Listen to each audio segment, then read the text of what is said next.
First, I want to start this video off by saying, yes, obviously there are lots of differences between My Hero Academia and Love Tyrant, but I figured it would be the perfect name for this video. You see, these two anime were my favorite shows to come out of spring 2017, but for fairly different reasons. So generally that means you can never really compare and contrast the two shows together. But both shows attempted something that I think is pretty unique. Both shows attempted to be faithful to their message. Love Tyrant was extremely close to succeeding, while My Hero Academia actually succeeded. Well, at least so far. So today, I want to take the time to talk about how each show preached their message, how important it is, and some tall tale signs that it may go off the rails. So I really hate using My Hero Academia as an example of this. I honestly wasn't planning on using this title due to just how many videos of this show already exist. I mean, I've even already made a video on this show. Shameless self-promotion. Nevertheless, I haven't seen a video that specifically talks about how this show holds true to its message and how it pushes it. My Hero Academia's message is self-improvement via independence. Although at first Midoriya gets help from others, it's his ability to transform and improve himself independently that makes his peers perceive him as powerful. We can see this play out with Ida and him challenging Midoriya, and in particular with Uraraka as she refuses Midoriya's help with the fight against Bakugo. You see, this ideal is set up from the very beginning of the show. Midoriya is framed as weak when he has to rely on others, and is only showcased as strong when he is being independent. This is a really interesting premise and will only work for as long as they uphold this morality. This is sort of what scares me with the arc that's coming up that appears to feature Ida. By the way, this video was made during episode 26-ish, so I'm just going off the information I have so far. Anyway, back to my point. There are two ways I see this arc ending.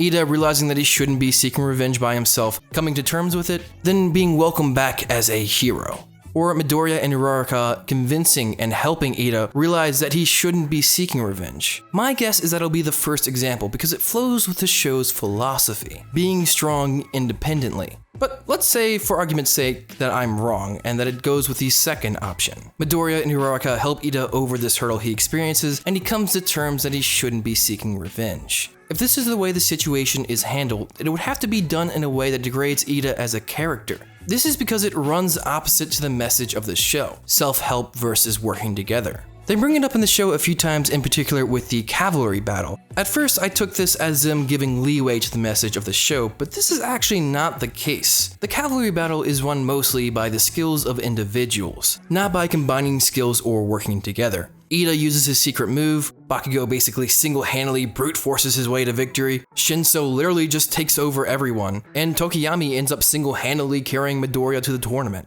And of course, Midoriya is degraded slightly for not carrying his own weight. This is all sticking to the message that true self-improvement is done through independence. The show takes this ideology and runs with it and never gives in, which I think is a huge factor to the show's indisputable success. So let's take a look at Love Tyrant and see the difference. Love Tyrant is once again another very good show, but this show starts with a commitment. It essentially states that this show is purely satire from episode 1. It starts off by ostracizing viewers who don't know the inside jokes of the anime community, making many references and jokes at other shows' expenses, and it worked. It was a very risky move, but it definitely has a high payout if they commit to their comedy. But unfortunately, this is not the case. The show decides to take a narrative route about halfway through the first season, which isn't a big deal as long as they turn the narrative route into some sort of joke. You see, this is the show's philosophy from episode 1. It's essentially a nihilistic look at love that's also mixed with satire. The fact that no one can be killed, and even when one of them manages to die, he gets sent back to Earth just because God wanted to have a quick chat with him. The show builds this world where there is no consequences for the jokes made, basically giving them free reign to do whatever they want.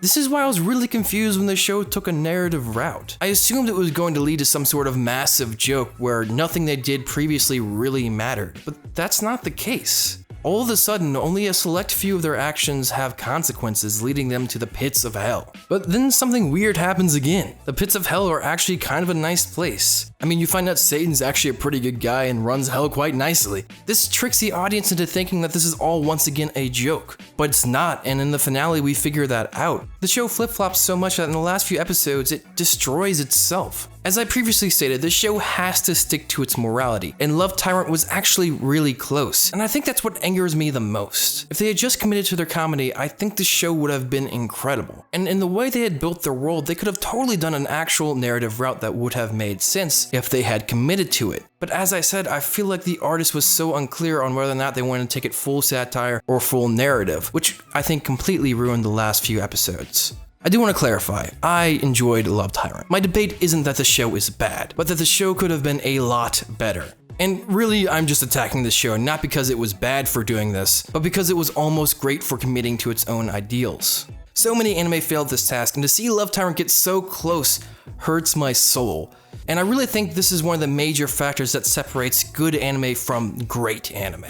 Do you agree with me or no? Also, what are some examples of shows that commit heavily to their ideals? I was trying to think of a few and I couldn't seem to come up with that many. Let me know down in the comments. If you like my content, please consider supporting me on Patreon. I release anime related videos once a week. Make sure you guys share, like, comment, and subscribe. This is Manime Matt. Make sure you guys say man and let me apologize. For those of you who are indifferent, feel welcome to leave now, but I do want to apologize for last week's upload. I made a video very similar to this one with terrible points, a rushed script, and a very tired out voice. I do want to get out there that I have a reasonable excuse. There was a very obvious reason as to why that video was so low quality, but if you're interested to hear about it, tweet at me and I'll tweet back and tell you in detail. But the quick version is that I really should have just canceled that upload. It was way too rushed and I made the false assumption that the video was going to do pretty poorly and most people would be indifferent. When the video was at 1,000 views in a few hours, I got really scared that the video was actually doing really well. And the last thing I want to do is to set the bar that low. So after that, I went ahead and just pulled the video. Anyway, I also want to thank all the people who came out to Anime Expo and introduced themselves to me. It was a blast meeting all of you guys, and I hope to see you all next year.